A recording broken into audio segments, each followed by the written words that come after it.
guys, welcome back po sa aking YouTube channel, Kalingap Beshi po. And sa totoo lang po, pangalawang dinner na to. Dahil last day po namin, so kailangan din namin silang i-meet. Pero yung sinusulit po namin, pero yung iba po kasi meron ding iba. So, ayun, may mga kasama po tayo dito. Ipapakilala natin sila isa-isa.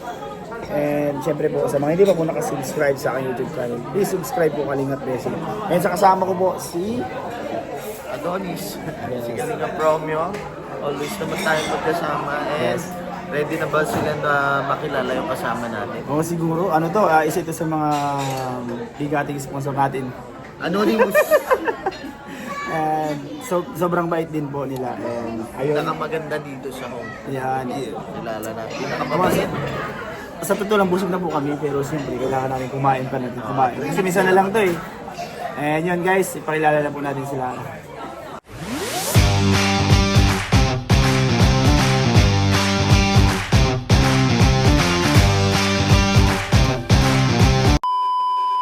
Tita, kamusta po?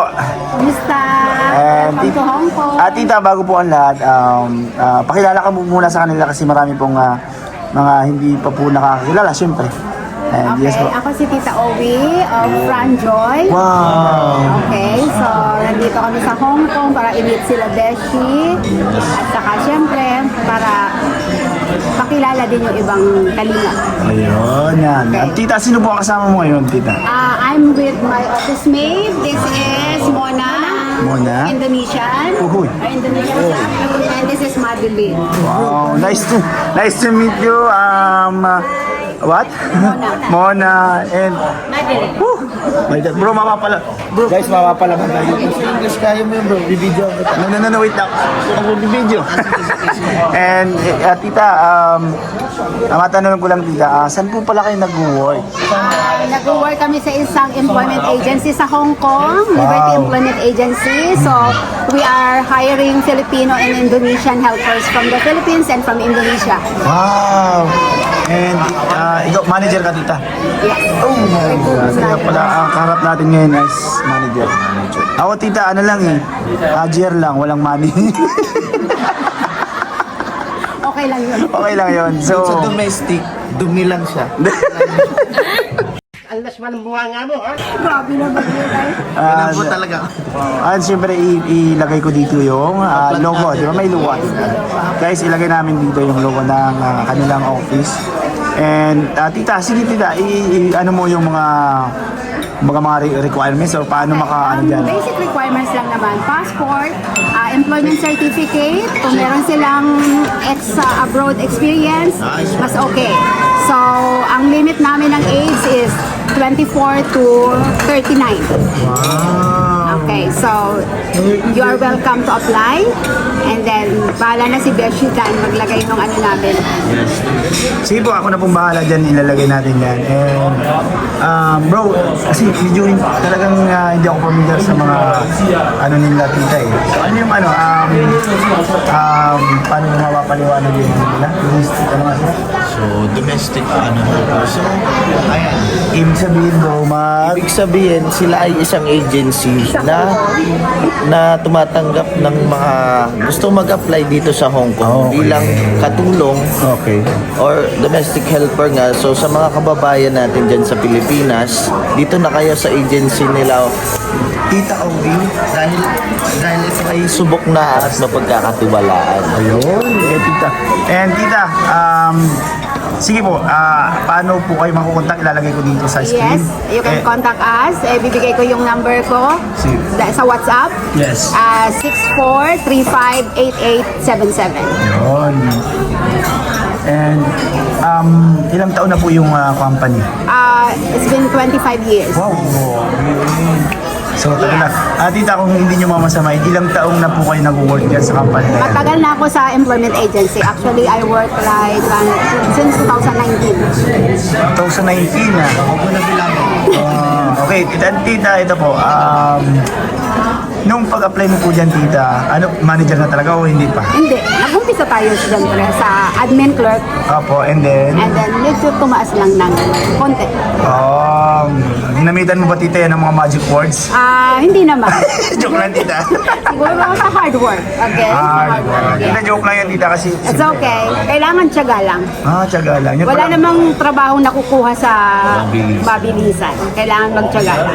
Tita, ito, magbigay ka po tita ng... Okay lang tita, kakay. Okay lang. Okay lang. Magbigay ka tita kasi yung mga first timer mag-work dito sa ibang bansa. Siyempre na homesick sila. Bigyan mo po sila ng tip na para hindi sila ma-homesick kasi Okay. pinagdaanan mo yung Yes. diba? Hindi Unang-una, okay. Unang-una, kapag mag-apply kayo sa Hong Kong, kailangan mentally ready kayo. Emotionally, kasi lalo na malalayo kayo sa family ninyo, lalo na yung may mga anak, may mga asawa, hindi madali. So, for me, kapag decided kayo mag-abroad, kailangan punong-puno kayo ng buong ano nyo, pagkataon nyo na talagang, kailangan ko to, kaya ko to. Okay, work. Kasi kung pera lang ang iisipin ninyo, hindi kayo magiging successful. Okay? Pero isa na yun kasi malaki ang kikitain nyo dito. The salary now is around 37,000 pesos. Wow. Wow. So, mabilis lang. Through video call lang kami nag-interview. Yes. Tita, matanong ko lang, ikaw talaga nagsasagot o siya? Ako nag-interview sometimes. Initial interview sa akin dumadaan. Siya sa Indonesian. Hindi. Ayaw, okay lang dito na talaga ako kasi Pilipino to. Oh my God. My English is not good. Me too.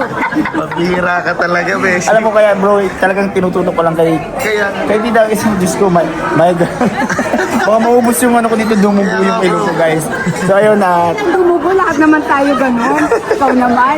Pero nagaling na siya. Kagaling kasi wala akong sakit. Ayan tita, siyempre, ano pa po yung pwede mong maidagdag na... Okay, may dadagdag ko pa dyan is like, of course, gagandang buhay din yun. May bibigay nyo yung mga gusto nyo maibigay sa family nyo, like magandang bahay, magandang buhay, and then tahanan.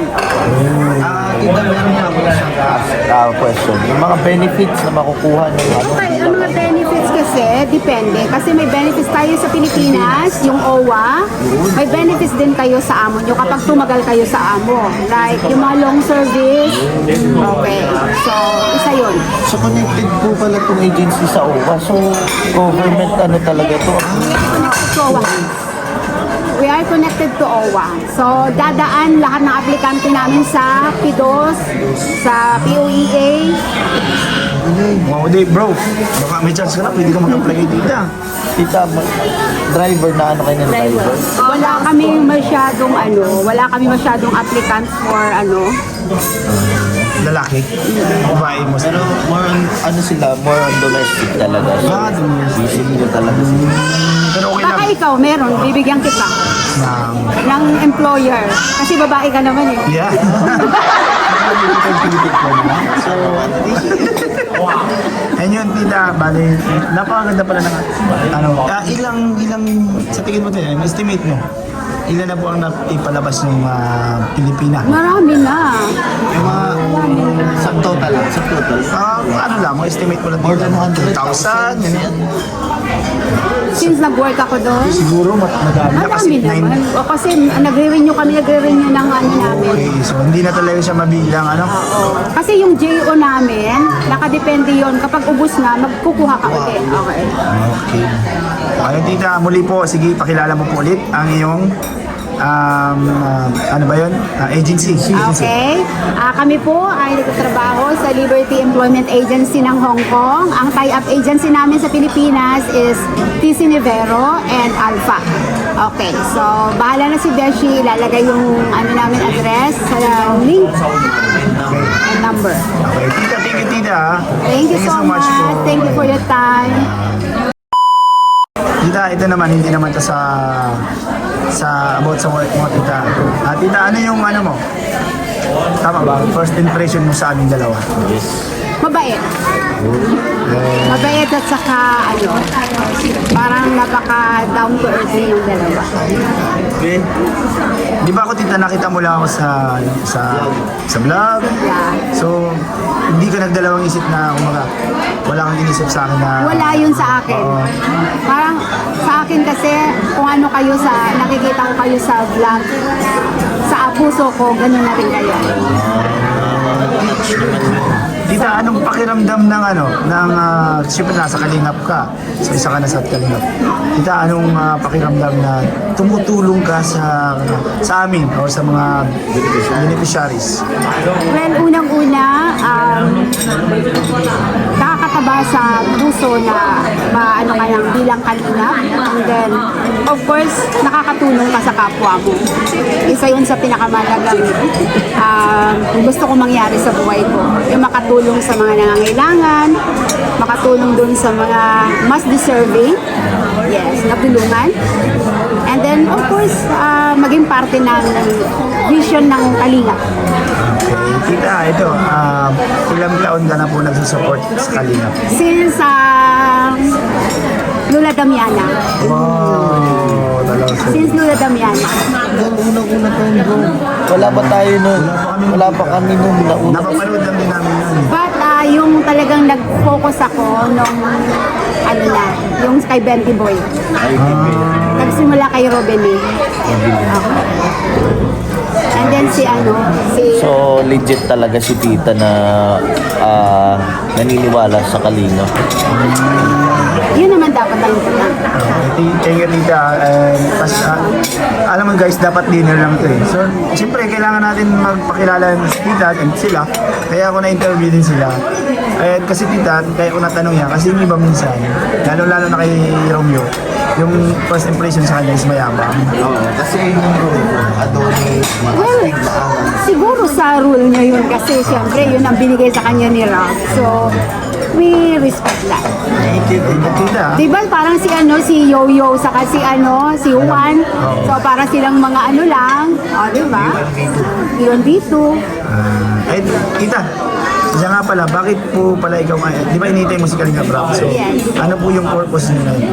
Okay, so syempre gusto kong makita uli. Lalo na yung mga baby niya. Wow. Yes, si Babay at saka si Jack. And then si Jack din. Actually, akala ko nga kasama sila Ian. Kasi si Ian very close din sa akin. Saka si Eric. Okay. Thank you, tita. Tita,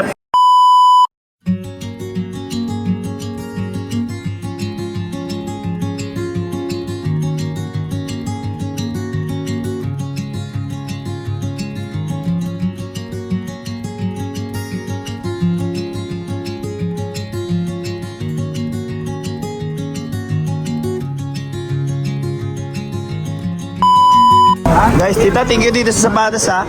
Thank you so much po. Ayun. Thank you po, tita. Thank you, tita. Karating ko kay Franjoy. Ayun naman, tita. Diyos ko.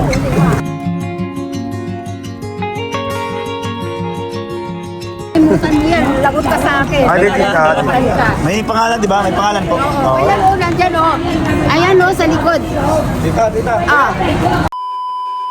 So yun guys, andito na po kami ngayon sa aming apartment. And syempre po, mag-i-impake na rin po kami. So grabe guys, thank you so much po sa mainit na pagtanggap nyo po. Tapos na po ang aming meet and greet. And ang next naman po namin ay mag-impake na. So ayun.